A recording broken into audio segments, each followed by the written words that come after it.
The Johnsons had been in their new neighborhood for just over a month, and everything seemed perfect on the surface. It was the kind of neighborhood that many families dreamed about: tree lined streets, perfectly manicured lawns, and children playing outside with a sense of freedom and safety. For Marcus Johnson, the move was a milestone. He had recently been appointed as the new police chief of the city, a title he had worked tirelessly to earn. He, his wife Angela, and their two children, Kenny and Maya, saw this new home as a fresh start, a place where they could build a life of comfort, opportunity, and peace. The Johnsons kept to themselves in the beginning, not wanting to make too much of a fuss. It was important for Marcus to keep his professional life separate from their personal one, especially in the early days. No one in the neighborhood knew he was the new police chief, and he intended to keep it that way, at least for a little while. This anonymity allowed the family to settle in without the pressures that often came with his position. However, their neighbors were not so inclined to stay quiet. The Johnsons lived next door to Linda Matthews, an elderly widow who had been in the neighborhood for over 30 years. Linda was the unofficial neighborhood watch, a title she had claimed for herself. She spent her days on her porch, sipping tea and keeping a watchful eye on every move made by her neighbors. Linda believed in keeping the neighborhood safe, though what that really meant was up for debate. In truth, she was deeply uncomfortable with change, and the arrival of the Johnson family had unsettled her in ways she couldn't quite articulate. From the moment she first saw Marcus and Angela unloading their belongings, Linda felt uneasy. It wasn't just because they were black, she told herself. It was because she didn't know them. In her mind, the neighborhood had always been safe, and newcomers, especially those who didn't look like the neighbors she'd grown accustomed to, were a potential threat to that safety. She had watched other families come and go over the years, but something about the Johnsons bothered her more than usual. One bright Saturday morning, Kenny and Maya were outside playing in the front yard. At 12 years old, Kenny was at that age where he was full of energy, his limbs slightly too long for his still growing body. Maya, at 8, followed him everywhere, always trying to keep up with her big brother. They had just started to make friends with some of the other kids in the neighborhood, and today they were all playing tag, their laughter echoing down the street. Linda, sitting in her usual spot on the porch, watched the children closely. She narrowed her eyes when she saw Kenny running around with the other kids. "They're so loud," she muttered to herself. "They don't know how to behave properly. I never had to deal with this before." Her gaze lingered on Kenny longer than the others, and her face tightened with displeasure. She didn't know why, but she felt that his presence disrupted the peaceful order she was so used to. The Johnsons' house was just across the street from Linda's, and from her vantage point, she could see everything. She noticed how Kenny was a natural leader, guiding the other kids, suggesting new games, and making sure Maya was included. But in Linda's mind, his behavior seemed unruly, as if he were causing trouble by being too loud, too active, too visible. She couldn't pinpoint it, but something about him made her uncomfortable. As the afternoon wore on, Linda's discomfort only grew. She had seen the Johnson family around, but they hadn't interacted much. Angela had once waved at her from the driveway, but Linda had pretended not to notice. She wasn't interested in making friends with the new neighbors, especially not with a family that seemed so different from the one she had known for decades. But what troubled her most wasn't just their presence. It was the fact that she couldn't quite put her finger on why they unsettled her so much. The sound of Kenny's laughter pierced her thoughts again, and Linda's grip tightened around her cup of tea. "Why don't they play inside?" she muttered. "Why do they have to be out here, disturbing the peace?" Her complaints were whispered to no one, but she felt justified.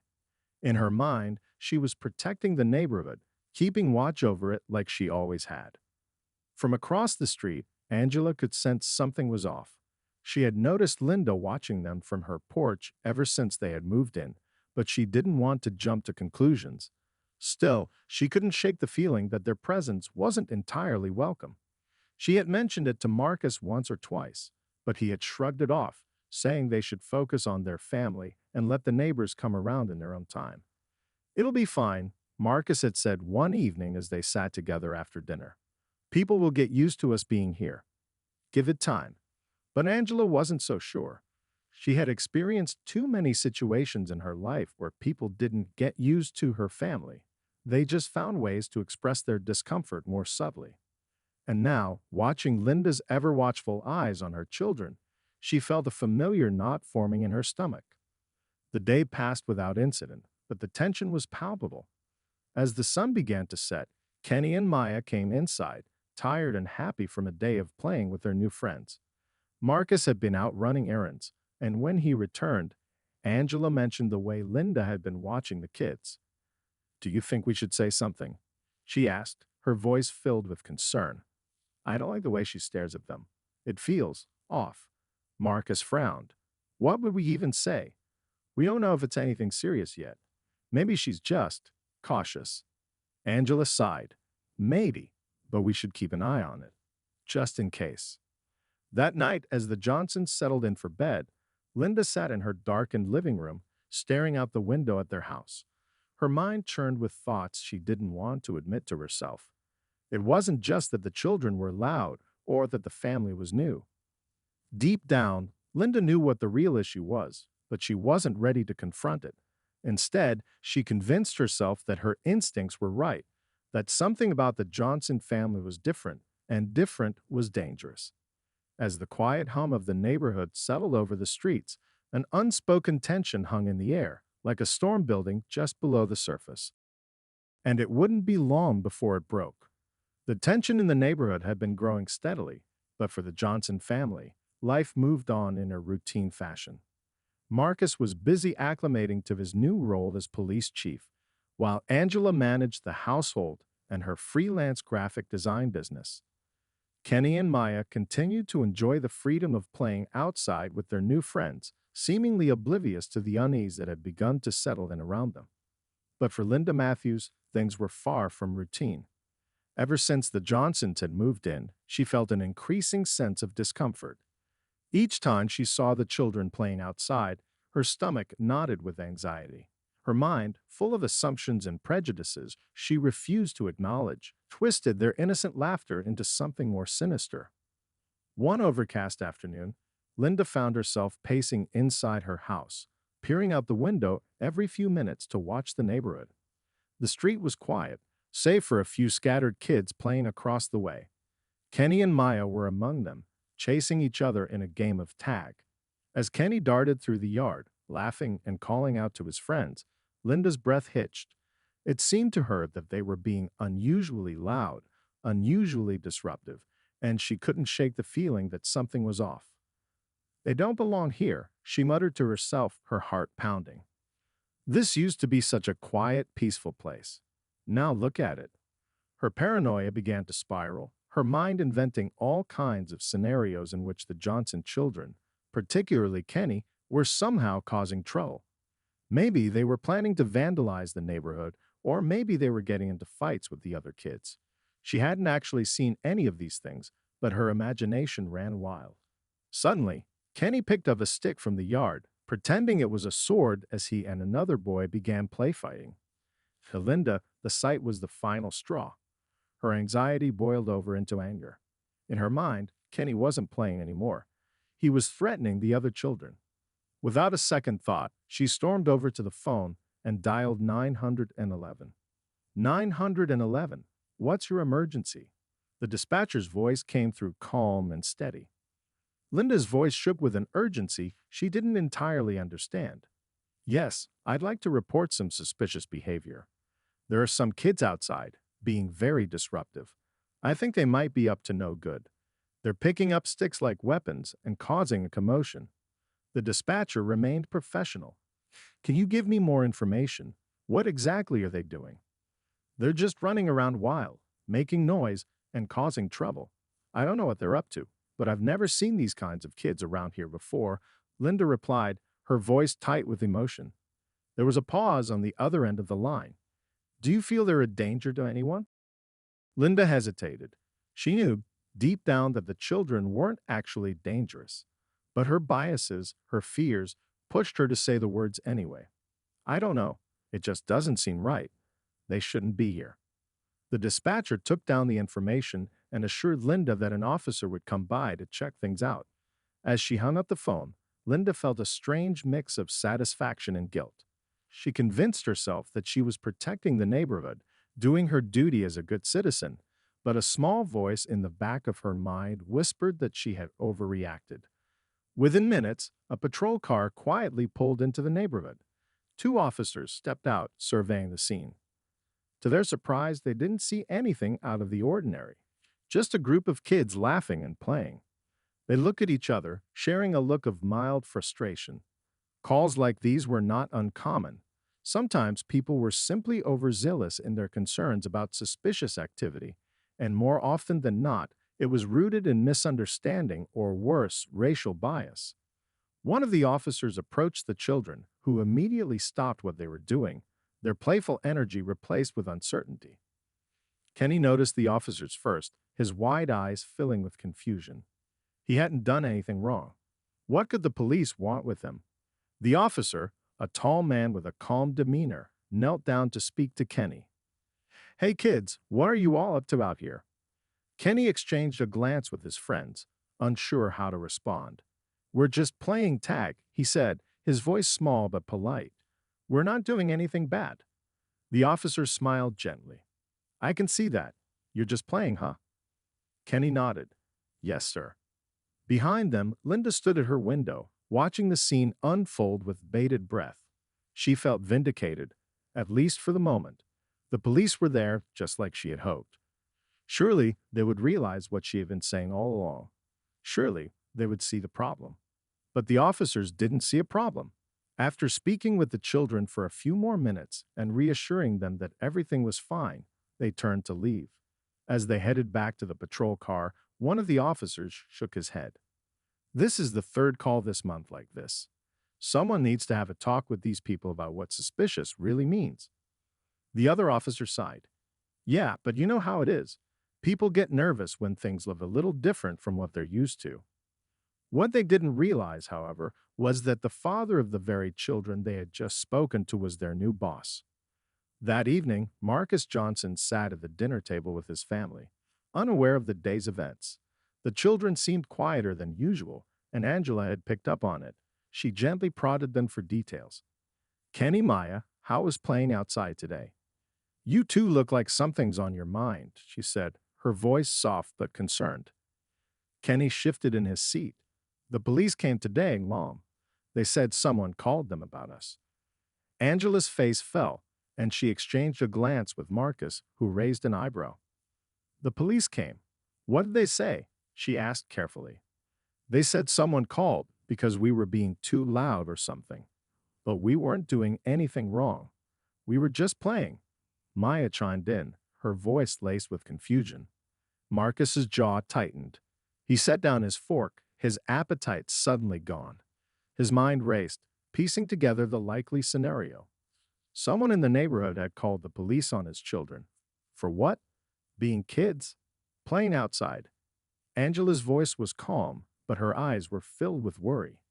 "Did they treat you okay? Were the officers nice to you?" Kenny nodded. "Yeah, they were nice. But why would someone call the police on us?" Marcus leaned back in his chair, his mind heavy with frustration. He had seen this happen to other families countless times before. He had even handled calls like this himself, calls that were more about fear and ignorance than any real danger. But now it had happened to his own family, in the neighborhood they had hoped would be a fresh start. Angela reached across the table and took Marcus's hand, her grip firm but comforting. "We knew this might happen eventually," she said softly, her voice steadying him. "But what are we going to do about it?" Marcus remained quiet for a moment, considering his options. As police chief, he had the authority to address the issue directly, but as a father, the situation felt much more personal. He didn't want to overreact, but at the same time, he couldn't let this slide. "We'll handle it," he said finally, his voice resolute. "But we have to be smart about it. I'll talk to the officers who responded to the call, and we'll go from there. We can't let this happen again." Angela nodded, trusting his judgment. But deep down, she knew this was only the beginning. The first call had been made, and something told her it wouldn't be the last. As the family cleaned up after dinner, the weight of the day's events lingered in the air. The Johnsons had hoped that moving to this new neighborhood would bring them peace, but now it was clear that peace would be harder to find than they had imagined. Across the street, Linda sat in her darkened living room, staring out at the quiet street. For a moment, she felt satisfied with what she had done, convincing herself that she had taken action to protect her neighborhood. But as the hours ticked by and the streetlights flickered on, a nagging feeling of doubt crept into her mind. Had she done the right thing, or had she only made things worse? The answer, she feared, was one she wasn't ready to face. The days following the police visit were tense for the Johnson family. Kenny and Maya no longer played with the same carefree joy in the front yard. Whenever they did venture outside, their eyes frequently darted toward Linda Matthews' house, and they kept their voices low, as if trying to avoid triggering another visit from the police. The neighborhood that had once seemed so full of promise was beginning to feel like a place of quiet hostility. For Marcus and Angela, it was heartbreaking to watch their children shrink under the weight of fear. Marcus had tried to keep his composure, reassuring Kenny and Maya that they hadn't done anything wrong and that the officers were only responding to a misunderstanding. But the damage was done. A subtle yet powerful shift had taken place, and it left a shadow over their home. And Linda was not done. Though she had been shaken after the first police call, haunted by a sense that perhaps she had overreacted, those feelings were fleeting. Soon enough, she convinced herself once more that she had been right. The Johnsons didn't belong, and it was her duty to keep the neighborhood safe. Her mind latched onto every imagined slight, every moment when the Johnson kids stepped outside to play, or when Angela's car pulled into the driveway a little too late in the evening. Linda became obsessed. Every time she saw movement across the street, her heart raced, her hands twitching with the urge to pick up the phone. Each day, she found new reasons to call the police. Kenny's bike left out too close to the sidewalk, Maya's laughter drifting through the air, even the family's trash cans set out a few inches too far. Every mundane action from the Johnsons became a justification in her mind to report them. Her paranoia grew, transforming her into a self-appointed guardian of the neighborhood that wasn't actually under threat. It didn't take long for the local police department to take notice of the pattern. Multiple complaints were being filed, all originating from the same house, Linda Matthews. Some of the officers were growing frustrated, especially those who were loyal to Marcus Johnson, their new chief. But procedures were procedures, and every call had to be addressed. And so, each time Linda called, an officer would arrive at the Johnsons' house, sometimes apologetic, sometimes indifferent, but always cautious. Marcus had spoken with his officers after the first call, wanting to get ahead of the situation. He appreciated their professionalism, but with each new incident, his patience wore thin.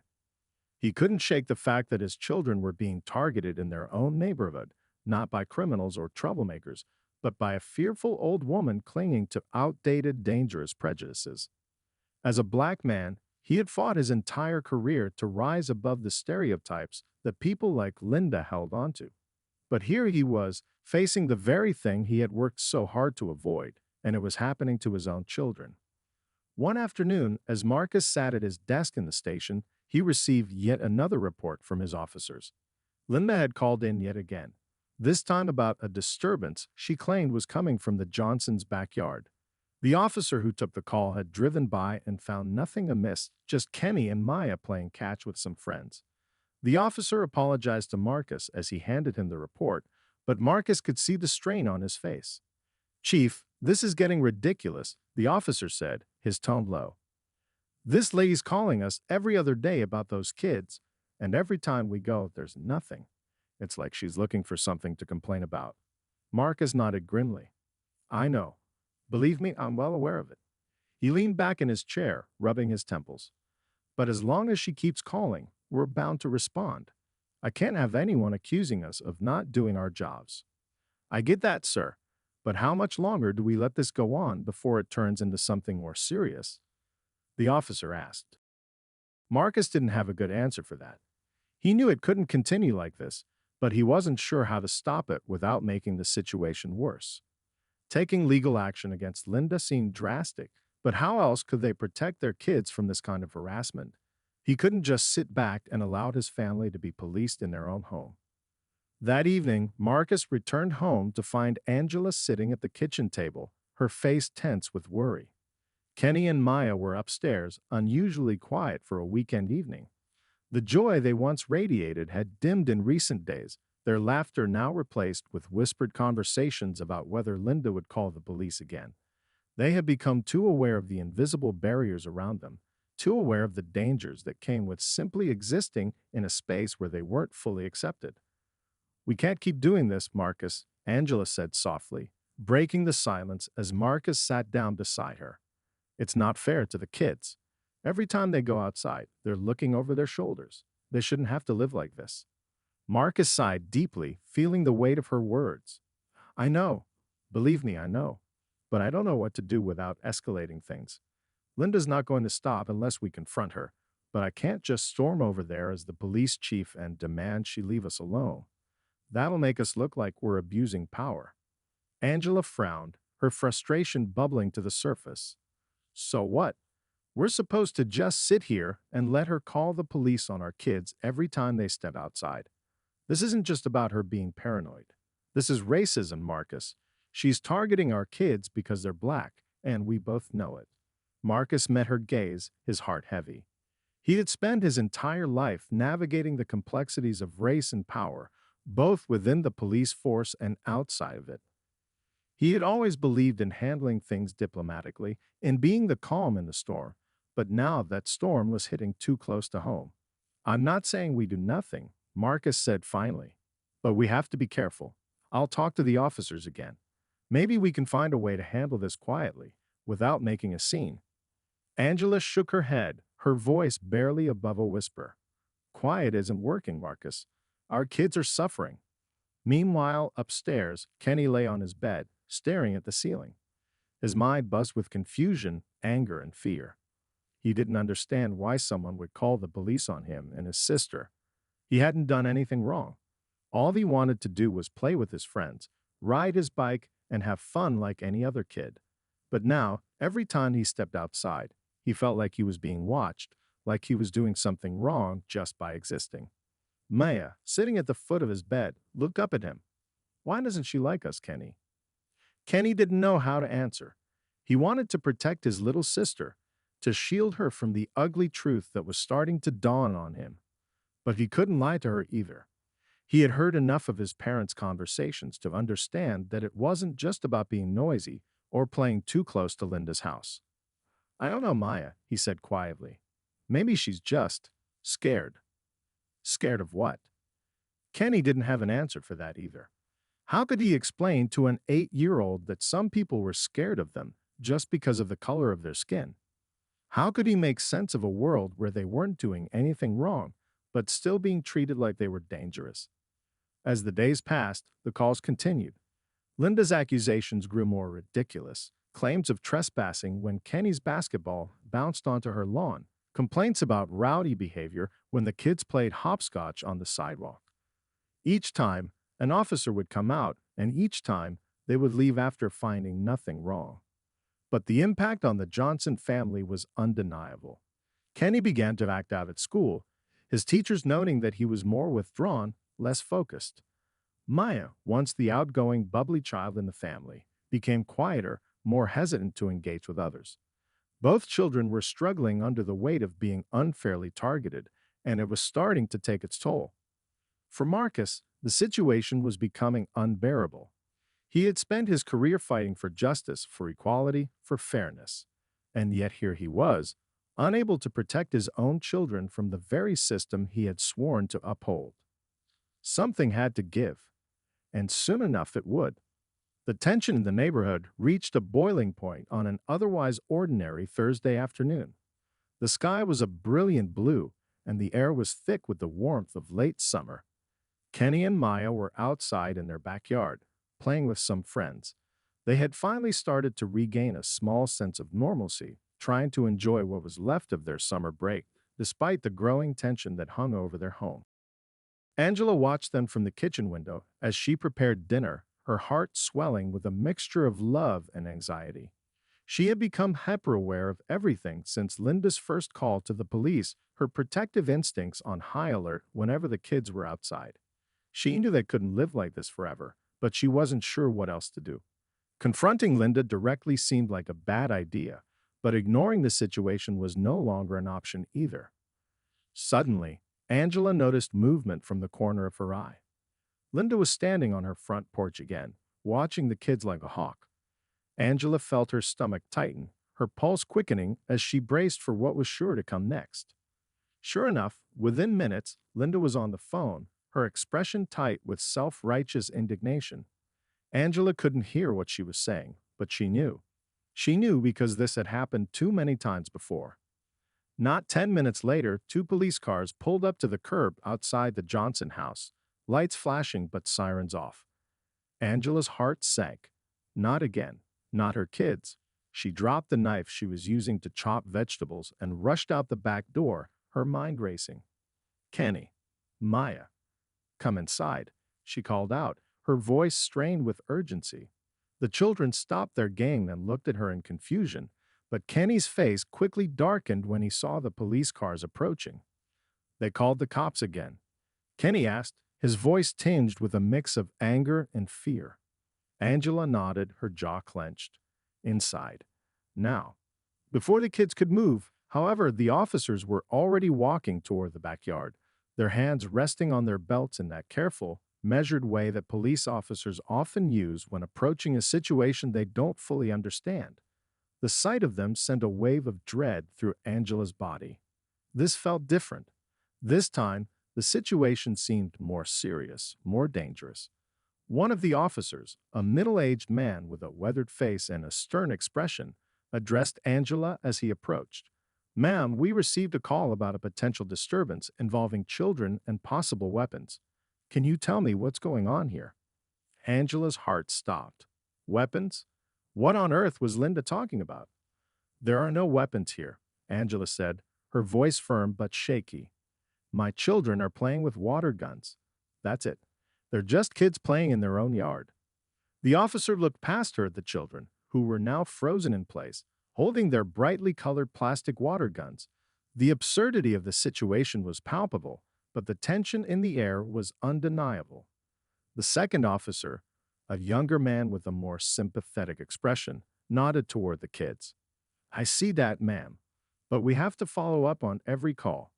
We were told there was something more serious going on here," he said, glancing at his partner with an unspoken plea for understanding. At that moment, Marcus pulled into the driveway. He had left work early, hoping to spend some time with the kids before dinner, but the sight of the flashing lights and the police officers in his backyard made his blood run cold. His first instinct was to rush over and defuse the situation, but he knew better than to charge in with emotion. He took a deep breath, calming himself as he approached the officers. "Is there a problem here, officers?" Marcus asked, his voice calm but laced with authority. The older officer turned to face Marcus, clearly not recognizing him at first. "Sir, we were called about a disturbance involving potential weapons. We're just checking things out." "There are no weapons here," Marcus replied, his tone measured. "These are my children. They're playing with water guns in our own backyard." Recognition flickered across the younger officer's face as he finally realized who he was speaking to. "Chief Johnson? I didn't realize this was your house." The older officer's expression hardened as the situation clicked into place. He suddenly looked uncomfortable, but his training kept him composed. "Chief, I understand this may be a misunderstanding, but we have to follow protocol. We had a report." "A report from who?" Marcus interrupted, his voice still calm, but his patience was wearing thin. "Let me guess. Linda Matthews." The officer hesitated but nodded. "Yes, sir. Ms. Matthews called about a potential threat. She mentioned seeing the children with what she thought were real guns." Marcus took a deep breath, his fists clenching and unclenching at his sides. He had dealt with difficult neighbors before, but this was different. This was his family being targeted. This was Linda, a woman who had made it her mission to police his children's existence in this neighborhood, and now she had escalated her baseless fears into something that could have ended tragically. He stepped closer to the officers, his voice lowering but growing sharper. This has gone on long enough. These are my kids playing in their own backyard with water guns. Do you understand how dangerous it is to respond to a call like this, given the circumstances? You could have come here thinking these kids were armed with real weapons. That kind of assumption could have led to a tragedy. The older officer swallowed hard, clearly uncomfortable. Chief, I understand, but we have a duty to respond. I'm not blaming you for doing your job, Marcus said, his voice rising slightly. But I'm telling you, this is the last time something like this happens. Linda Matthews is weaponizing the police against my family, and it needs to stop.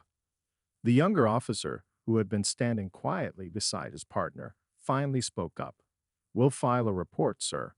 I'll make sure this gets documented. We can escalate this to the department if it continues. Marcus nodded tightly. I'll be doing the same. As the officers turned to leave, Marcus felt the weight of the situation bearing down on him. His heart raced as the adrenaline surged through his body, but he kept his expression calm for the sake of his family. Angela stood beside him, her hand gripping his arm tightly, silently communicating her fear and frustration. Before the officers could drive away, Linda stepped out onto her porch, her face a mask of indignation and disbelief. She had been watching the entire scene unfold from behind her curtains, and now that the police were leaving without arresting anyone, she felt the need to make her presence known. Are you just going to let them get away with it? She called out, her voice shrill. They're dangerous. I saw them with my own eyes. Marcus turned slowly to face her, his eyes locking onto hers. For a long, tense moment, neither of them spoke. Linda's gaze faltered under his intense stare, but she quickly recovered, her lips curling into a sneer. This isn't over, she spat, her voice quivering with barely contained rage. People like you don't belong here. You'll ruin this neighborhood. Marcus took a deep breath, forcing himself to remain calm. He had dealt with people like Linda before, people who let their ignorance and fear control them. But this was different. This was personal. And it wasn't just about him anymore. It was about his children, his family, and their right to exist peacefully in their own home. With measured steps, Marcus walked across the street, stopping at the edge of Linda's lawn. He didn't need to raise his voice. His presence alone commanded attention. You listen to me, and you listen carefully, Marcus said, his voice low and steady. You've been harassing my family ever since we moved here, and it stops today. My children have done nothing wrong. We've done nothing wrong. But you've made it your mission to make us feel unwelcome, and I won't stand for it anymore. Linda's face turned red with fury, but she remained silent, her jaw clenched as Marcus continued. I don't know what's driving your hatred, and frankly, I don't care. But if you call the police on my children again, I will take legal action. Do you understand me? Linda opened her mouth to respond, but no words came out. For the first time since the Johnsons had moved in, she looked genuinely afraid. Without waiting for a reply, Marcus turned and walked back to his house, where Angela stood waiting for him, her eyes filled with a mix of relief and fear. The children, still clutching their water guns, watched in stunned silence, too young to fully understand the gravity of what had just happened. As the police cars drove away and the neighborhood fell quiet again, Marcus knew that something had changed. The fight wasn't over, but for the first time, he felt like they had taken a step toward reclaiming their space, their dignity, and their right to live in peace. But the battle against people like Linda wasn't just a one-time confrontation. It was a fight that would take persistence, patience, and strength. And for his children's sake, Marcus was prepared to see it through, no matter how long it took.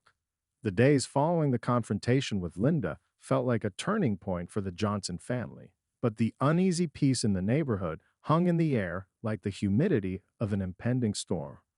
Marcus had spoken his truth, drawing a line in the sand that even Linda seemed to understand she couldn't cross without consequences. For a while, it seemed that life would go back to normal, or at least as close to normal as possible, given what had transpired. Linda no longer sat on her porch, watching the Johnson children play as if they were intruders in her world. In fact, she had largely retreated into her home, only seen now and then shuffling to her mailbox with her head held low. But Marcus and Angela knew that the damage had already been done. Linda's retreat didn't erase the months of harassment, and her absence didn't erase the fear that had taken root in their children's hearts. For Kenny and Maya, the summer had lost much of its joy. Their once free spirited games were now cautious, as if they were still being watched. Kenny, especially, had withdrawn into himself. He had always been a bright, curious boy, eager to lead and explore, but after months of being targeted, he now questioned his every move. Every time he stepped outside, there was a part of him that braced for the worst. It was this change in his son that hurt Marcus the most. He had seen the effects of racism on children before, how it wore them down, made them doubt themselves, made them feel as if they didn't belong. But seeing it happen to his own son was a different kind of heartbreak, one that Marcus struggled to navigate even with all his years of experience. One evening, as the sun dipped below the horizon and the sounds of crickets filled the warm air, Marcus found Kenny sitting alone in the backyard, staring up at the sky. His water gun lay abandoned beside him, and the other neighborhood kids had already gone home for the night. Marcus approached slowly, taking a seat next to his son in the grass. "What's on your mind, buddy?" Marcus asked, keeping his voice soft. He didn't want to pressure Kenny into talking, but he could tell something was weighing heavily on him. Kenny shrugged, not looking at his father. "I don't know. Just thinking." Marcus nodded, giving him the space to gather his thoughts. They sat in silence for a while, the cool evening air a welcome relief from the heat of the day. Finally, Kenny spoke, his voice small and uncertain. "Do you think? Do you think people will always look at me like that?" Marcus's heart sank, but he didn't let his son see the pain that flashed across his face. "What do you mean?" Kenny fiddled with the grass beneath him, avoiding eye contact. "Like I'm doing something wrong, even when I'm not. Like I'm dangerous or something." The weight of his son's words hit Marcus like a punch to the gut. How could he explain to an 11-year-old that the world sometimes wasn't fair? That no matter how good or smart or kind he was, there would always be people who saw him as a threat simply because of the color of his skin. Marcus had spent his entire career trying to change that narrative, but in moments like this, it felt like an uphill battle. He took a deep breath, choosing his words carefully. "Kenny, sometimes people make judgments about others because of things they don't understand. It's not fair, and it's not right.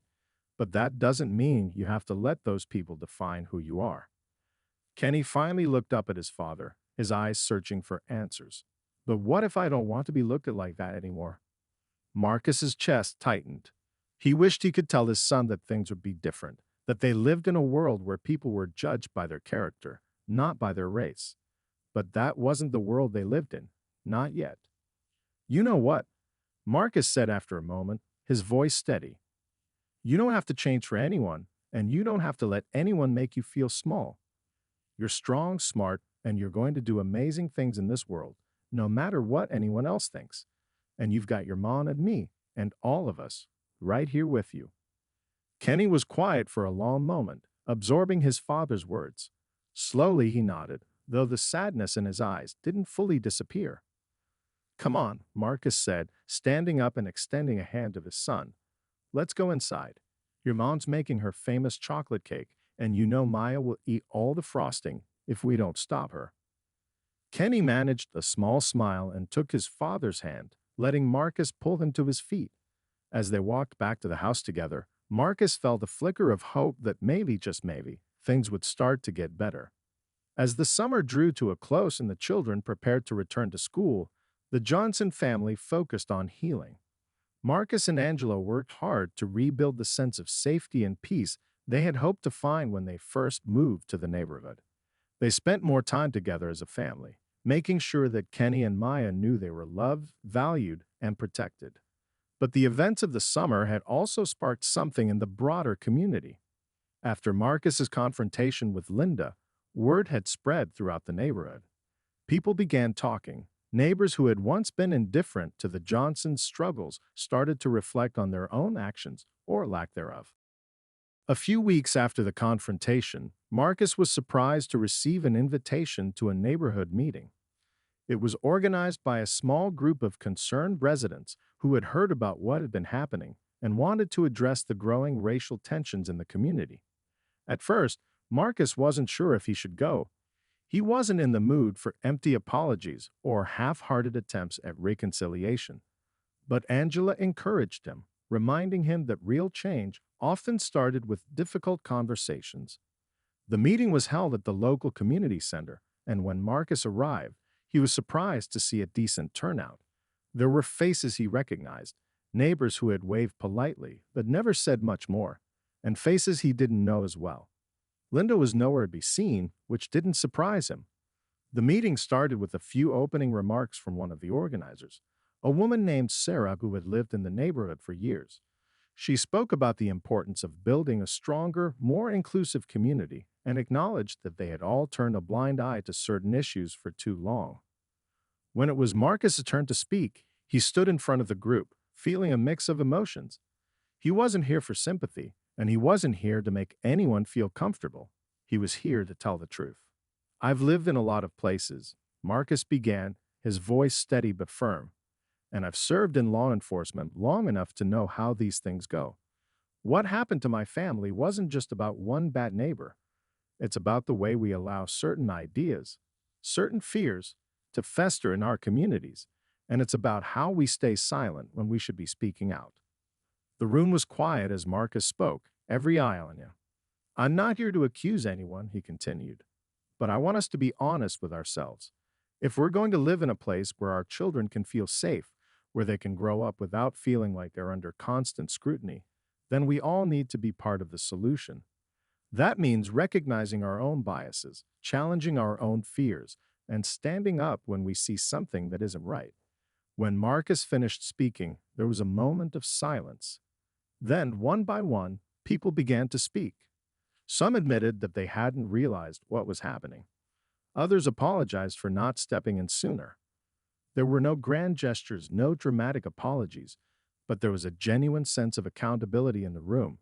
And for the first time since the Johnsons had moved in, Marcus felt like maybe things could change. Back at home, Angela sat in the living room, sipping tea as she watched Maya and Kenny do their homework at the dining table. The house felt peaceful, like a place where they could finally start to breathe again. When Marcus walked in the door, Angela looked up, a question in her eyes. He smiled at her, and that was all the answer she needed. The story of the Johnson family's struggle with Linda Matthews wasn't unique, and it wasn't over. But in the weeks and months that followed, something shifted in the neighborhood. Linda remained withdrawn, rarely seen outside her home. She had lost the battle she had waged, not just against the Johnsons, but against her own ignorance and fear. Meanwhile, the rest of the neighborhood began to grow, not just in diversity, but in understanding. The Johnson children slowly regained their sense of safety. Kenny became more confident again, though the experience had left a mark on him that wouldn't fade easily. Maya's laughter returned, louder than ever, filling the house with the joy that had once been dimmed by fear. As for Marcus, he knew that this was just one step in a much longer journey, but for now he was content. His family had faced the storm, and they had come out stronger. The fight for justice, for peace, for equality, it wasn't over. It never would be. But Marcus was ready, as he always had been, to keep fighting. And this time, he wasn't fighting alone. Thanks for watching. If you enjoyed this video and found it helpful, don't forget to hit that like button, share it with your friends, and of course, subscribe to the channel so you don't miss out on any future content. Also, let us know what you think in the comments below. We love hearing from you. See you in the next one.